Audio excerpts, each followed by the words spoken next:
ఓం శ్రీ పరమాత్మనే నమః. అందరికీ నమస్కారం. ఈ రోజు శ్రీమద్ భగవద్గీతలోని పంచమోధ్యాయమైన కర్మ సన్యాస యోగంలోని 7వ శ్లోకము.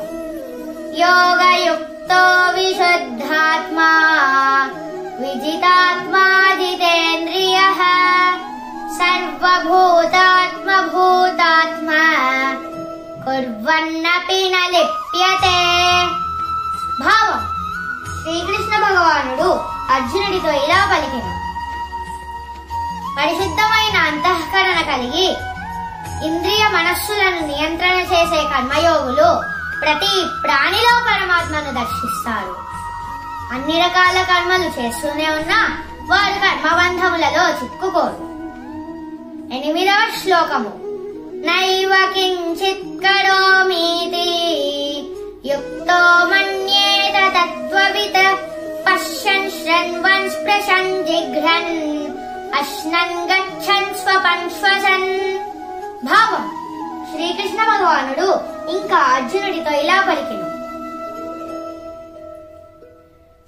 కర్మయోగంలో దృఢ సంకల్పంతో స్థితులై ఉన్నవాడు చూస్తున్నప్పుడు, వింటున్నప్పుడు, స్పృశిస్తున్నప్పుడు, వాసన చూస్తున్నప్పుడు, కదులుతున్నప్పుడు, నిద్రిస్తున్నప్పుడు, శ్వాసక్రియలప్పుడు చేసేది నేను కాదు అని ఎల్లప్పుడూ భావింతుడు. 9వ శ్లోకము.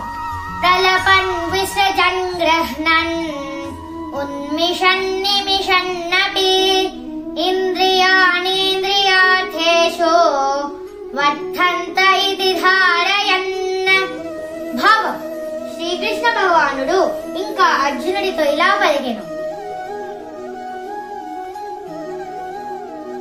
ఇంకా మాట్లాడుతున్నప్పుడు, విసర్జిస్తున్నప్పుడు, స్వీకరిస్తున్నప్పుడు, కన్నులు తెరుస్తున్నప్పుడు, మూస్తున్నప్పుడు చేసేది నేను కాదు అని కర్మయోగుడు ఎల్లప్పుడూ భావింతుడు.